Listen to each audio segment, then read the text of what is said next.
Hello everyone, this is T-Bird Bricks for another video. Today I have my latest segment of T-Bird Thoughts, where I give my honest opinions of LEGO, AFOLs, and the overall community.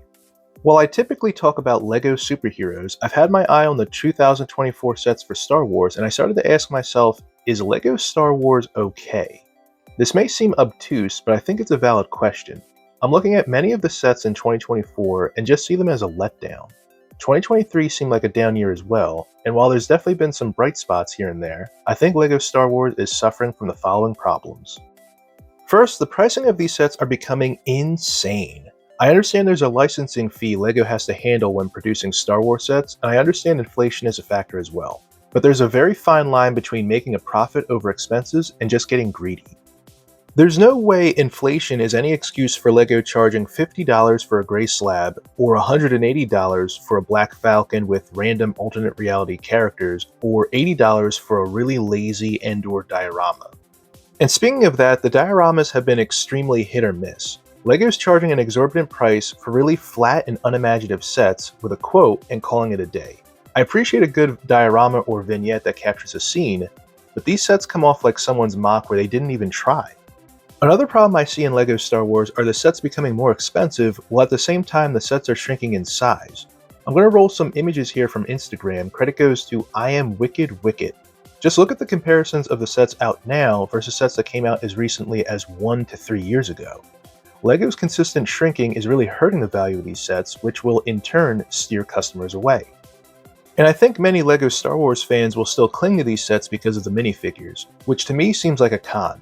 I'm not trying to say people should never buy sets for minifigures or not go for the figures they really want. Do your thing.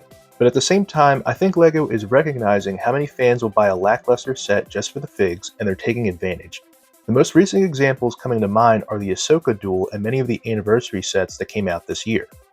Not to be rude, but no one in their right mind wants a dark gray slab for $55, or a shrunken Sith infiltrator for $70, or yet another buildable R2-D2 set. But what people do want is the Thrawn figure from the Ahsoka set, or the Saw Gerrera figure from the Infiltrator, and of course the Darth Malak figure from the R2 set. LEGO's always had those sets that people buy for the figures, but LEGO seems to have cranked it up to 11 in the past couple of years. Lastly, I wanted to talk about the alternate universe sets from this August. I can appreciate LEGO mixing things up, and I always love a fresh and fun take. But I think LEGO really dropped the ball with these sets. The Black Millennium Falcon is a particular disappointment. At the end of the day, this is just a recolored Falcon with, of course, a bigger price tag and a Big Lebowski Luke Skywalker. It just seems like a waste of time and money to me.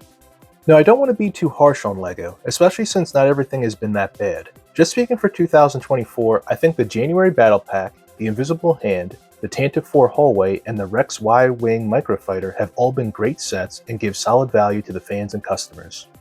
I also appreciate LEGO's effort in recognizing certain anniversaries, this year being the Phantom Menace, where almost the entire May the 4th line was dedicated to celebrating the 25th anniversary of that movie. Stuff like that makes me excited for future anniversaries, particularly like Revenge of the Sith. At the end of the day, I just want LEGO Star Wars to get better, but I'm not sure if there are quick fixes to these problems. I've touched base on potential solutions in previous T-Bird Thoughts videos ranging from pricing and better variety. Let me know what you guys think in the comments section. Do you like the direction LEGO Star Wars is going? Or do you have any ideas on improving the theme? Let me know, and be sure to like the video if you enjoyed yourself watching this video. And as always, have a wonderful day.